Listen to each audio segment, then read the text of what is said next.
Hello और welcome to study I Q. Now China ने officially Australia को warning दी है और ये कहा है कि अगर ऑस्ट्रेलिया बार बार वुहान में जांच पड़ताल यानी इन्वेस्टिगेशन की मांग करता है तो चाइना ऑस्ट्रेलिया की जो इकोनॉमी है इसको नुकसान पहुंचाएगा। डिस्कस करते हैं यहाँ पर हुआ क्या है, बहुत कुछ आपको जानने को मिलेगा। So a lot to know, a lot to discuss as always. But before we begin, Telegram app पर जाइए, यहाँ पे सर्च करिए Dhawan sir, join the Telegram channel for the latest notification of every video I upload. इस सब के अलावा study I Q की ऑफिशियल ऐप आ चुकी है। Go to Google Play Store today, download our app. यहाँ पे आपको वेरियस कोर्सेज मिलेंगे, सो download our app today. Now आज से करीब 2 या 3 हफ्ते पहले मैंने एक वीडियो अपलोड करी थी कि चाइना ने ब्लॉक कर दिया है यूएस टीम की इन्वेस्टिगेशन को टू द वुहान लेबोरेटरी। इस वीडियो में मैंने आपको बताया था कि प्राइमरली 3 देश हैं, यूएस, ऑस्ट्रेलिया और यूनाइटेड किंगडम। इन्होंने चाइना को रिक्वेस्ट करी कि वुहान, यहाँ पर जो सिटी है चाइना की, यहाँ पर इनकी टीम्स जाएंगी और बेसिकली स्टडी करेगी कि यहाँ पर हुआ क्या था। और जो चाइना में बहुत ही फेमस लेबॉर्ट्री है वुहान इंस्टीट्यूट ऑफ वायरोलॉजी, जो बाय द वे अमेरिकन और फ्रेंच असिस्टेंट से बनी है, यहाँ पर भी स्टडी करेंगे कि ये वायरस यहाँ से क्या लीक हुआ है या फिर वेट मार्केट से लीक हुआ है। बेसिकली वो स्टडी करना चाहते थे कि इतना स्ट्रॉन्ग वायरस पूरी दुनिया में कैसे फैल गया जिसकी वैक्सीन बनाने में भी हमको इतना टाइम लगेगा। और उस वीडियो में मैंने आपको ये भी बताया था कि जो ये 3 देश हैं, यूएस, यूके और ऑस्ट्रेलिया, ये पार्ट है 5 आइज ग्रुप का, एक बहुत ही बड़ा इंटेलिजेंस शेयरिंग ग्रुप जिसमें टोटल 5 देश आते हैं, ऑस्ट्रेलिया, कनाडा, न्यूजीलैंड, यूके और यूएसए। अब बाय द वे उस वक्त जब मैंने वीडियो बनाई थी तब मीडिया 5 आइज की इतनी बात कर नहीं रहा था, मेन बात यूके, यूएस, ऑस्ट्रेलिया की हो रही थी। मगर अब धीरे धीरे 5 आइज ग्रुप ओपनली सामने आ रहा है और इंटरनेशनल मीडिया भी इसको कवर कर रहा है। यहाँ पे आप देखेंगे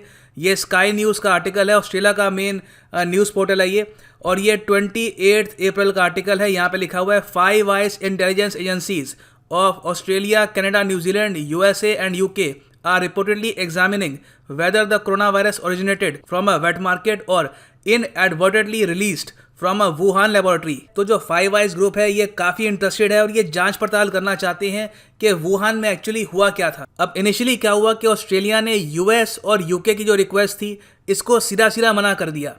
मगर ऑस्ट्रेलिया, सिंस यूके और यूएस जितना स्ट्रॉन्ग है नहीं इकोनॉमिकली और काफ़ी हद तक डिपेंड करता है चाइना पर फॉर देयर एक्सपोर्ट्स और अर्निंग्स, तो चाइना ने बहुत ही अलग तरीके से बात करी है यहाँ पे ऑस्ट्रेलिया से। लिटरली यहाँ पर ऑस्ट्रेलिया को धमकी दी है इकोनॉमिक सैंक्शंस की। यहाँ पे आप देख पाएंगे द गार्डियन का आर्टिकल है of 27 April 2020। Chinese sanctions on Australian goods may be closer than ever since Australia bar bar, primarily जो उनके प्राइम मिनिस्टर हैं स्कॉट मॉरिसन, बार बार कह रहे हैं कि वुहान में उनकी टीम जानी चाहिए, ऑस्ट्रेलिया की टीम जानी चाहिए। तो चाइना फाइनली ये कह रहा है कि अगर आप अपनी जिद पे अड़े रहे तो हमें आप पर इकोनॉमिक सैंक्शंस लगाने होंगे। और किस टाइप के इकोनॉमिक सैंक्शंस? देखिए, जो चाइना के एम्बेसडर हैं टू ऑस्ट्रेलिया, जिनका नाम है चेंग जिनगे, इन्होंने ये कहा है कि जो करें, जो ऑस्ट्रेलिया का कोल जाता है टू चाइना वो हो सकता है कि चाइना ना खरीदे। जो ऑस्ट्रेलिया की वाइन और वेरियस और प्रोडक्ट्स, मिलियंस और बिलियंस का जो एक्सपोर्ट होता है फ्रॉम ऑस्ट्रेलिया टू चाइना, तो चाइना के एम्बेसडर ये कह रहे हैं कि हो सकता है कि चाइनीज पब्लिक इतना ज़्यादा यहाँ पर गुस्सा फील करे टुवर्ड्स ऑस्ट्रेलिया कि अपने आप ऑस्ट्रेलिया के सारे गुड्स वो बॉयकॉट कर दे। ये देखिए बहुत ही मुझे इंटरेस्टिंग लगा है कि चाइना के जो एम्बेसडर होते हैं दूसरी कंट्री में, वो ओपनली धमकी देते हैं कि हम आपको हमारी कंट्री का जो मार्केट एक्सेस है ये बंद कर देंगे। हमारे देश के लोग ही इतने देशभक्त हैं, इतने पेट्रियोटिक हैं कि ये न्यूज़ सुन के आपके प्रोडक्ट्स को खरीदना बंद कर देंगे। ये यहाँ पर कहा है चाइना के एम्बेसडर ने। और मैं आपको ये बता दूँ, जो ये थ्रेट है ये काफ़ी बड़ा है क्योंकि ऑस्ट्रेलिया बहुत ही ज़्यादा डिपेंड करता है चाइना पर फॉर देयर इकोनॉमी। आपको पता होगा ऑस्ट्रेलिया की जो टोटल इकोनॉमी है उसमें बहुत ही बड़ा उनका शेयर होता है उनकी यूनिवर्सिटीज़ का। ऑस्ट्रेलिया की जो यूनिवर्सिटीज़ हैं, जो वहाँ पे इंस्टीट्यूशंस हैं, वहाँ पर India, Pakistan, Bangladesh, China, various countries से स्टूडेंट्स जाते हैं हर साल पढ़ने के लिए और बहुत ही हैवी फीस पे करते हैं, वहाँ पे 20-25 लाख रुपए खर्चते हैं। तो उस सब से जो टोटल कंट्रीब्यूशन होता है ऑस्ट्रेलियन इकोनॉमी में वो होता है करीब 37.6 बिलियन यूएस डॉलर्स का। यहाँ पे आप देख पाएंगे ये ऑस्ट्रेलिया के एजुकेशन मिनिस्टर की स्टेटमेंट है। अब यहाँ पर आपका क्वेश्चन ये होगा कि इसमें इंडियन स्टूडेंट्स और चाइनीज स्टूडेंट्स का कितना कंट्रीब्यूशन है। तो देखो, कंट्रीब्यूशन तो इंडिया का काफ़ी बड़ा है मगर चाइना का कंट्रीब्यूशन बहुत बड़ा है। टोटल आप अगर देखो लार्जेस्ट जो सोर्स है रेवेन्यू का थ्रू एजुकेशन इंडस्ट्री, उसमें चाइनीज स्टूडेंट्स कंट्रीब्यूट करते हैं करीब $12 बिलियन। इंडिया का कंट्रीब्यूशन है $5.5 बिलियन, आधे से भी कम। और थर्ड नंबर पे है नेपाल। यहाँ पे शायद आप सरप्राइज होंगे कि आपको लग रहा होगा यहाँ पे बांग्लादेश या फिर कोई और देश होगा, मगर नेपाल सरप्राइजिंगली आज के समय बहुत से स्टूडेंट्स भेज रहा है बाहर। और यहाँ पे आप देख पाएंगे द काठमांडू पोस्ट का आर्टिकल है, Nepal's problem with the students flocking to Australia. ये आर्टिकल पढ़िएगा, यहाँ पे बताया हुआ है कि Nepal actually third largest source है ऑफ स्टूडेंट्स टू ऑस्ट्रेलिया। तो अगर चाइना यहाँ पर ये कहता है कि हो सकता है कि हमारे जो स्टूडेंट्स हैं आपकी यूनिवर्सिटीज़ को अवॉइड कर दे, तो अगर मान लीजिए इसका 20% भी होता है तो मतलब कि ऑस्ट्रेलिया को बिलियंस का लॉस होने वाला है। अब ये तो मैंने बात करी है यूनिवर्सिटीज़ की, उस सब के अलावा ओवरऑल जो ऑस्ट्रेलिया के एक्सपोर्ट्स है टू चाइना वो बहुत ही ज़्यादा हैं। एक्चुअली इस पर काफ़ी आर्टिकल्स भी लिखे हुए हैं कि ऑस्ट्रेलिया आज के समय बहुत ही ज़्यादा डिपेंडेंट है ऑन चाइना। टोटल जो ऑस्ट्रेलियन ट्रेड है विद चाइना ये आज के समय $200 बिलियन से भी ऊपर है।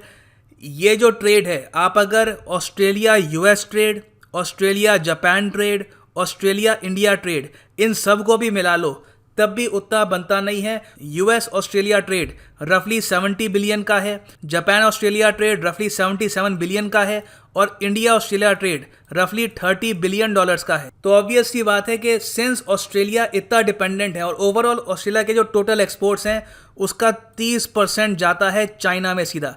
तो सिंस चाइनीज़ मार्केट पर ऑस्ट्रेलियन कंपनीज इतनी डिपेंडेंट हैं, तो जैसे ही ये बयान आया फ्रॉम चाइना, ऑस्ट्रेलिया के न्यूज़पेपर की हेडलाइन ये थी कि ऑस्ट्रेलिया बिलियंस लूज कर सकता है from Chinese government boycott threat. ये सिडनी मॉर्निंग हेरल्ड का आर्टिकल है और मैं कहूँगा ये स्टेटमेंट बिल्कुल सही है। अगर चाइना जेन्युइनली इस इशू को लेकर कुछ इकोनॉमिक सैंक्शंस लगाता है या फिर मैं कहूँगा कुछ स्मॉल लेवल का भी एक्शन लेता है, तो ऑस्ट्रेलिया को इससे काफ़ी नुकसान होगा compare to any other country. अब यहाँ पर क्वेश्चन ये आता है कि ऑस्ट्रेलिया ने इसके रिस्पॉन्स में क्या कहा कि जब उनको थ्रेट मिला तो क्या ऑस्ट्रेलिया पीछे हट गया। देखिए यहाँ पे मैं कहूँगा ऑस्ट्रेलिया की जो लीडरशिप है, प्राइमरली जो इनके प्राइम मिनिस्टर हैं स्कॉट मॉरिसन, इन्होंने बहुत ही ज़्यादा यहाँ पर दिखाई है ब्रेवरी, क्योंकि ऑस्ट्रेलिया ने यहाँ पर ओपनली ये कहा है कि चाइना का जो थ्रेट है ये इनएप्रोप्रिएट है और उस सब के अलावा हम लोग इससे पीछे हटने नहीं वाले। यहाँ पे आप देख पाएंगे ऑस्ट्रेलिया की जो फॉरेन अफेयर्स मिनिस्टर हैं मरीज पेन, इन्होंने ये कहा है Australia made a principled call for an independent review of the COVID-19 outbreak, an unprecedented global crisis with severe health, economic and social impact. We reject any suggestions that economic coercion is an appropriate response. तो ये कह रहे हैं कि China की तरफ से जो थ्रेट आया है ये इनएप्रोप्रिएट है, सही नहीं है, मगर साथ ही साथ जो हमारी डिमांड है इंडिपेंडेंट इन्वेस्टिगेशन की, ये अपनी जगह बनी हुई है। तो अब यहाँ पर क्वेश्चन ये आता है कि क्या चाइना अपनी बात पर अड़ा रहेगा और क्या ऑस्ट्रेलिया पर जेन्युइनली ये सैंक्शंस लगाएंगे, और अगर लगाते हैं तो रेस्ट ऑफ द वर्ल्ड का यहाँ पर रिएक्शन क्या होना चाहिए।